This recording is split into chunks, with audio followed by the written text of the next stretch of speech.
back. Today we're gonna do a little bit of a new-ish release chat, and the twist with this video is that I actually had filmed my impressions of these fragrances like maybe 2 weeks ago, something like that, 2 or 3 weeks ago, before I left San Diego. I'm obviously back in San Francisco now.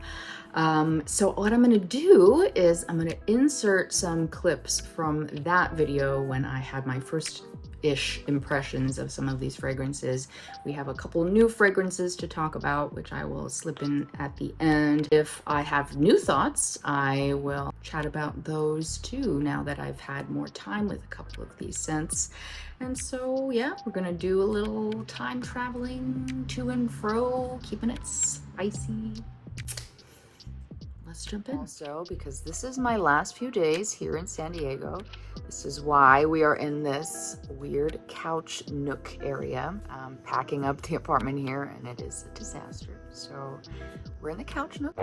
All that to say, I also have some empties that I'm going to talk about that I will tag on at the end of the video. I know not everybody's into empties, so if you don't want to stick around for empties, you can click off.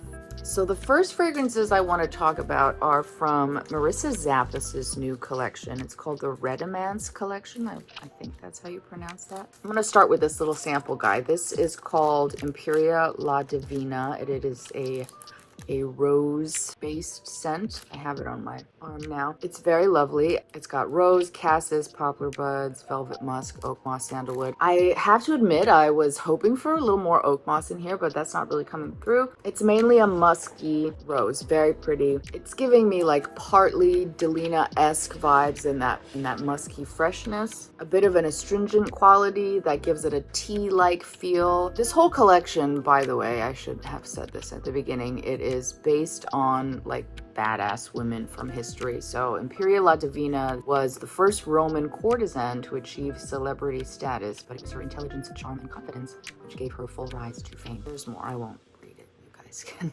read it if you're interested. This is the drawing that goes with it. I love the concept of it. Why not celebrate badass women? If you're looking for a fresh musky scent, rose, a little bit of naughtiness, fitted for a high-class courtesan. This is a pretty one.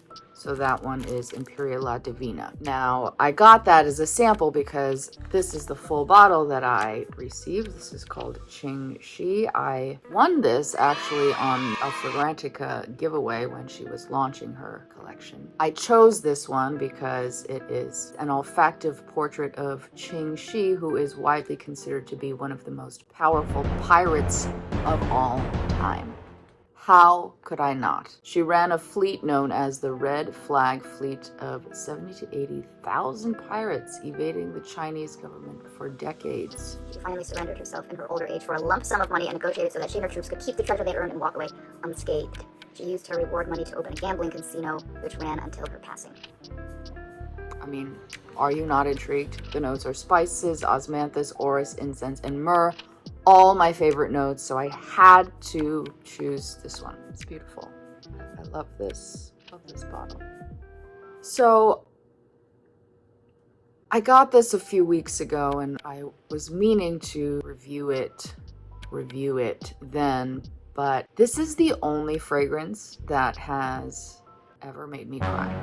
This made me cry and I couldn't smell it again and I had to put it away because it's such a powerful scent memory. My grandma used to visit me from Shanghai back, when I was a kid, and she had these huge hard shell suitcases, the old style that were like leather, hard shell, really nice suitcases. And this smells the way her suitcases smelled when she would come visit me as a kid. It's that smell of antique wood and the leather, and she would bring Chinese medicines in her bag. There would be smells of dried herbs, aromatic wood, antiques, and the smell of sweaters. I don't know if that makes sense, but the smell of like silks and sweaters all mixed together. And it was such a powerful scent memory that I burst into tears. I haven't been able to see my grandmother since 2017, and she has dementia now, and it's, obviously been a total nightmare, the even thought of traveling to Shanghai during these illustrious times.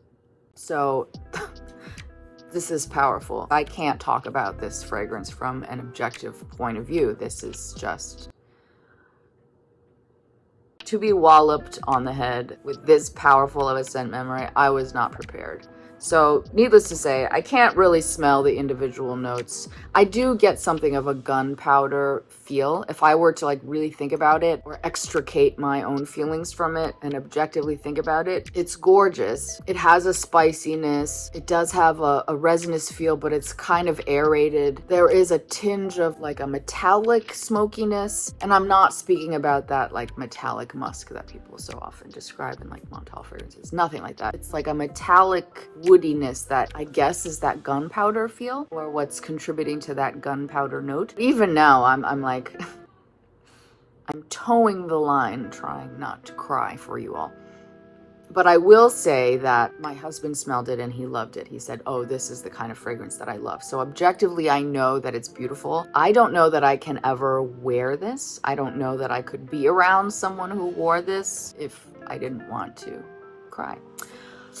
But I love that I have this for that scent memory. It is such really ultimately a joyful one, that excitement of seeing my grandma and opening the suitcases and see what gifts she had brought me from Shanghai, and more carefree times when I was like a child, 7 or 8. Yeah, not at all what I expected, and somehow at the same time, exactly what I expected. Very evocative of China, which was the intent behind this. I suppose my grandmother in her way is a badass pirate.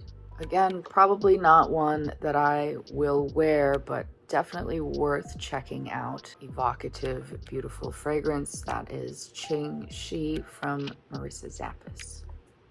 Now this one has grown on me a lot as well, and I have a really insane synchronistic story to tell you about this fragrance that I will address fully in another video in the future. But it is very addictive, really unisex, super long lasting. Yeah, more on this one later because I have a funny story.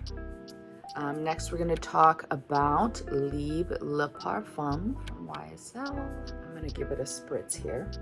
Overall, it's very similar to Libre Intense. The differentiation here is that this is definitely a little bit spicier. It's got a saffron note, a ginger note, so it's slightly more aromatic. In the opening, almost giving me vibes of Emporio Armani Shih. They don't share the same notes, but it has that almost like a gritty, spicy quality that's also present in some of the Manifesto fragrances. The way that the vanilla is a little bit spicy. I mean, really, if I'm honest, I'm slightly disappointed. I was hoping for more from this. The dry down, I think, if anything, leaves a little bit something to be desired. The opening is the best part of this, in my opinion. So that is Libre Le Parfum. So now that I have spent more time with this, I don't care for it. That's my verdict.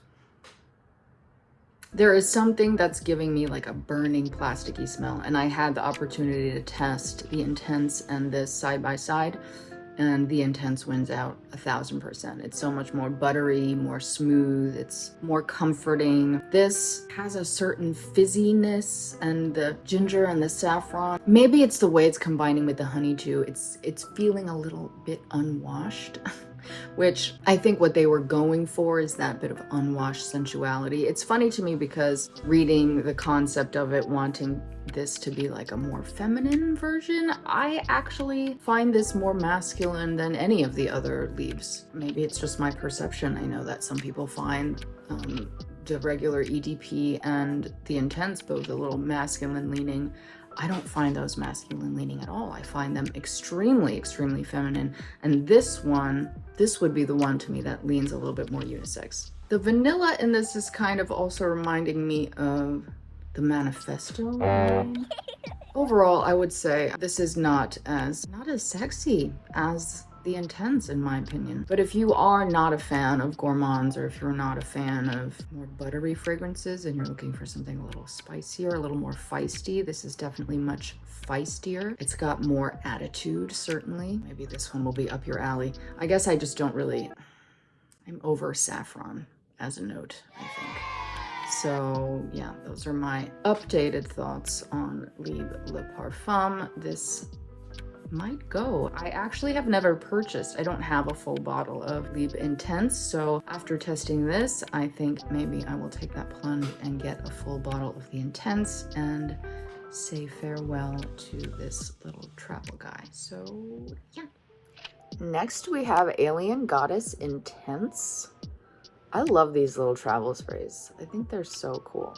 Also looks like you could stab someone with this, but don't do that. This I really like. Was super not a fan of the original Alien Goddess. It was just a hard no for me. But this harkens back a lot more to the original Alien DNA, and it has a beautiful coconut note that's not overly saccharine, and it's not super like suntan lotiony. There's a richness to this. There is a custardy quality. It almost evokes like a pudding in texture. Maybe that sounds gross, but it's a silky, custardy pudding-like texture. And it's reminding me of something. Maybe it's the old Giorgio Armani Scentsy. Not that they smell the same at all, but I haven't smelled that one in obviously decades. I used to wear that one in college. But there's something about it that is reminding me of the way that that fragrance made me feel. Maybe someone who owns it, if you still own Scentsy and you've tried this, do you feel like they're similar? My olfactive memory does not recall the exact composition of Scentsy, but it's giving me that evocation, I guess. I know that some people in the interwebs are saying that this is reminiscent of Alien Essence Absolute.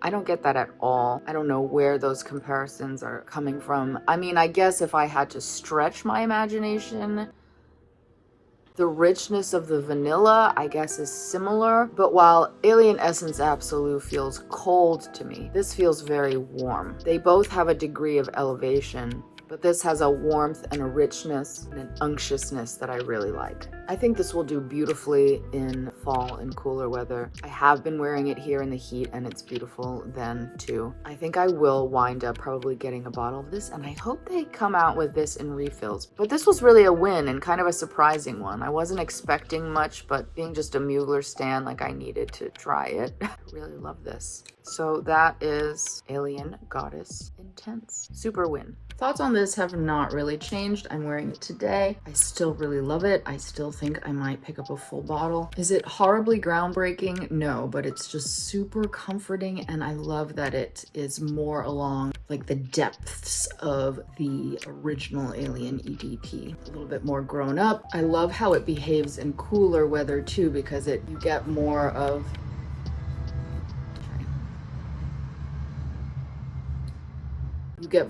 those sensual white flower grown-up vibes in the cold weather, and in the heat, it's just delicious. It's yummy. It's like borderline edible, buttery, almost lactonic, but a little bit spicy. You know, oddly, I wished Libre Le Parfum vibed more like this. A little bit less feisty, a little bit more sensual. So yeah, this is a winner and a love. Is L'interdit, the Eau de Toilette by Givenchy. This is the new 2022 version that just released, officially dropped today. Today is August 25th. It officially was released today, and I received this through Influenster. If you guys are in the US and not on Influenster, I suggest you check them out. I've got some really fun stuff to try. So I'm not terribly familiar with the L'interdit line. I have tested them in store, and I own the L'interdit Intense, which I spoke a little bit about in my last video. As far as I can remember, this is a brighter, more citrusy, a little bit more luminous version of L'interdit. I don't think I ever did try the previous Eau de Toilette, so I'm not able to compare those for you. But this is a, brighter, luminous, citrusy, musky, white floral. Of course, Orange Blossom and I have a little bit of a love-hate relationship. But the way this is blended with those citruses, and citrus is another somewhat problematic note for me, can be at times. The way they're blended together gives it a lovely, almost candied quality. But it's not overly sweet, which I appreciate. This, I think, is a beautiful summertime fragrance. I think it would bloom beautifully in the heat. But for a crisp fall day too, this is a lovely easy reach. Certainly not one that I would have purchased on my own. But now that I have it, I do appreciate it. And oddly enough, wearing this has also made me appreciate the Intense more, which was kind of on my chopping block, but having these side by side, I'm a little bit more appreciative of the way that I'm able to ascertain the sesame note in the Intense version, and the sweetness of that and the richness of that next to this allows me to appreciate that one a little bit more. So I don't know, is it off my chopping block? Is this on? We don't know, but my husband really likes this one, which was surprising to me because he generally doesn't really care for these sort of light, luminous fragrances, but he really liked this one. Yeah, I guess I'm just, all that to say, I'm not sure how I feel about this one yet. I'll play with it more and report back. So that is L'interdit, the Eau de Toilette, the new 2022 version. That's a whole other conversation too. Like, why name it the same thing and create confusion? I think the only difference here is the color of this little necklace thing. And Guerlain has a new La Petite Robe Noire Intense version that's coming out. Is it the same as the one in the blue bottle? I feel that's unnecessarily confusing, but that's a conversation for another day. Let's move on. This has actually really grown on me. I still maintain that I would never have purchased this of my own accord, but it's really grown on me.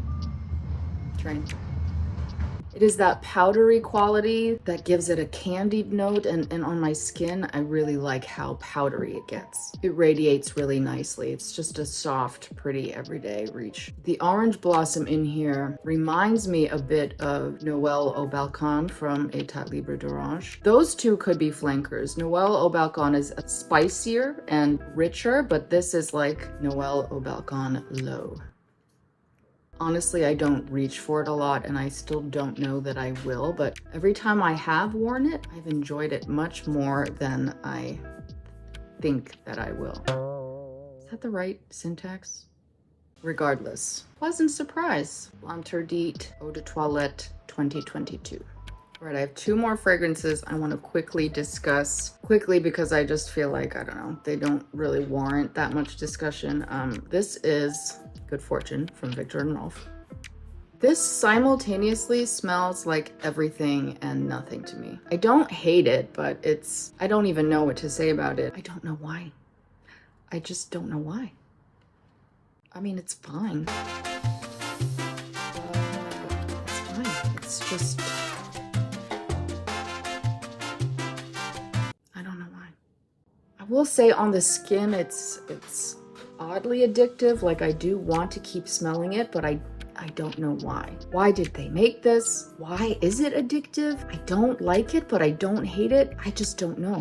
It's a mystery. That's that. Viktor and Rolf, Good Fortune. Will I buy a bottle? No, absolutely not. And the last one is Idole Nectar. I was super excited about this for the popcorn note, the infamous popcorn note, as I know many of us were. Spoiler alert, I don't get popcorn, but I really love the opening. There's something about that opening that's like your favoritist shampoo from the 90s ever. I can't even pinpoint which one. But as far as this being a gourmander version of Idole, I don't get that. It vibes similarly to Idole L'Intense, and I do at this point think I prefer that one. But I love the way this opens. Unfortunately, that doesn't last, and then it just kind of vibes into this neither here nor there, fruity, rosy, vanilla-ish, similar to the L'Intense vibe. Later on, like an hour or two in, I maybe get a hint of something gourmand. It's still not popcorn to me, but there's something almost edible in there. I really like it. It's just not what I expected. Maybe somewhere down the line I might pick up a 30 ml just because I do like the profile. Our first addictive neo-gourmand scent. It is addictive. If neo-gourmand means we're moving into a phase where gourmands are not gourmands, maybe. I jest. It's just not as gourmand as I expected it to be, but it's very nice. So that is Idole Nectar. So that's it. That's all the new releases I have tried of late, with some updated thoughts as well. I am gonna tag some empties after this. I know not everyone loves empties, so I'm just gonna tag them as an afterthought, just in case you're curious. If you didn't see my last little mini update, I am going to be heading to New Zealand next week.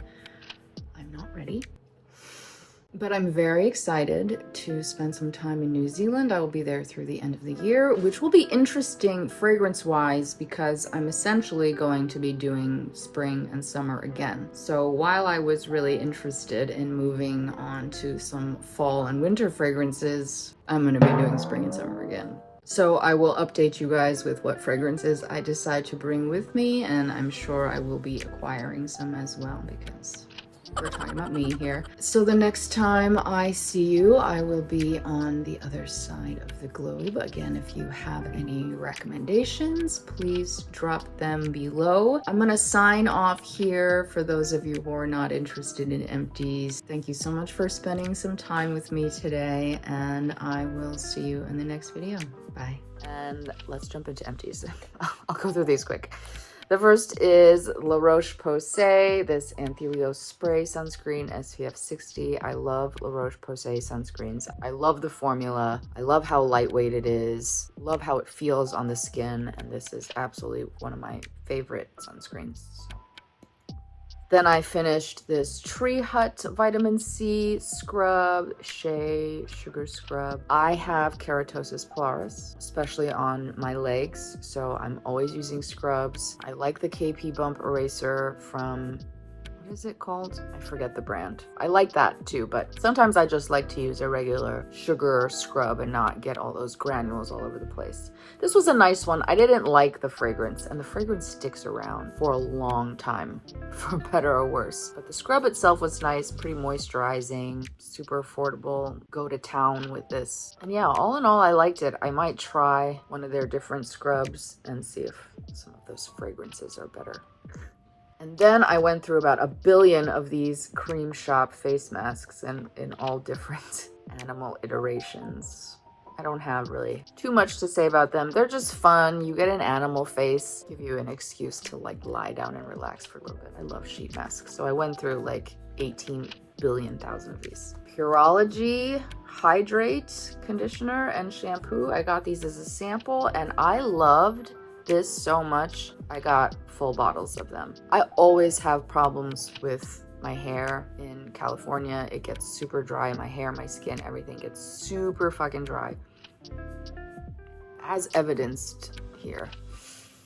This is one of the only shampoo and conditioners that works well. And this is, you know, I haven't washed my hair in a couple of days, so the hydration has evaporated from my strands. Maybe one of the only like higher end shampoo and conditioners that I feel are worth the money. I'm curious to try some of their other formulas, but so far the Hydrate is a win. The scents are not my favorite. I know that a lot of people love the scents that are in here because they're a little bit more natural smelling. No, you know, I take it back. I do. The shampoo is like an Aveda-esque scent, and the conditioner is like a minty scent. I guess what I wish is that they were the same, but they're not. That's weird. Anyway, these are great. Okay, this is the Wander Beauty Lift Off Purifying and Brightening Peel Off Mask. This was fine, but the thing I really like about it, it was like a beautiful pearlescent fuchsia. So when you put it on, you have like a metallic pink face. That part I liked. But as far as the efficacy, no, this was fine. And then I finished a travel of the IT Cosmetics Confidence in Your Beauty Sleep. This was also just fine. I don't really have much to say about it, but you know, I've been trying to finish up these little travel things when I do work out of town. So Then we have the Rituals brand, the Ritual of Sakura Sensational Foaming Shower Gel. This was lovely. I got one of these Rituals foaming shower things in an Ipsy once, and I think it was the Ayurveda one that's like aromatic, and I'm gonna butcher the whole memory of it because my brain no longer works. It comes in a red thing. I'll pop it here. I really like that one too, but I got this one because it's rice milk and cherry blossom. I love rice milk note. This is pretty comforting, spa-like scent. I like a foaming product. And I discovered that it makes a really nice bubble bath. There was one day I was out of bubble bath and I was like, what the heck? Let's squeeze this into my bath. And it produced really lovely bubbles and a really lovely scent. So double your pleasure from this. I might repurchase this in another scent to try. Okay. Laundry detergent. People are talking loudly outside, and I'm sorry if you can hear that. I just know that probably would have happened if she hadn't said to me that, like, what I kept. Is it necessary to speak so loudly? I just kind of knew that probably is what would have happened anyway, but she also kind of like, it's definitely. Anyway, this is Glamorous Wash from the Tyler Candle Company, and I got this because it is a detergent that smells like Terry Mugler Angel, and it smells so good, and it makes your laundry smell so good. I read about this in a Facebook group or something, raving about this brand of laundry detergent. I mean, I had to try it, so I got a 4-pack of different scents. This one was by far my favorite. For obvious reasons, I'm an angel lover. And it really makes your laundry smell so good. So I'm obsessed with this now. I have purchased the big bottle of this. It's just like really a kind of heaven to fall into your bed after all the sheets have been freshly washed, smelling like this. It's Angel, but without the crazy dirty BO type of patchouli. Like if Angel were a laundry wash, which it is, they nailed it. If you want your laundry to smell like clean Angel, Glamorous Wash Diva is where it's at. I'm obsessed with this. Okay, so I mean, that's it. That is everything for today. The next time we will chat, I will be back in San Francisco. I have been back in near 6 months, so I'm really looking forward to revisiting the other part of my collection and everything that's in there. It's like Christmas all over again, all these fragrances that I have not had access to. We'll chat again soon. Thank you for spending some time with me today, and I will see you in the next video. Bye.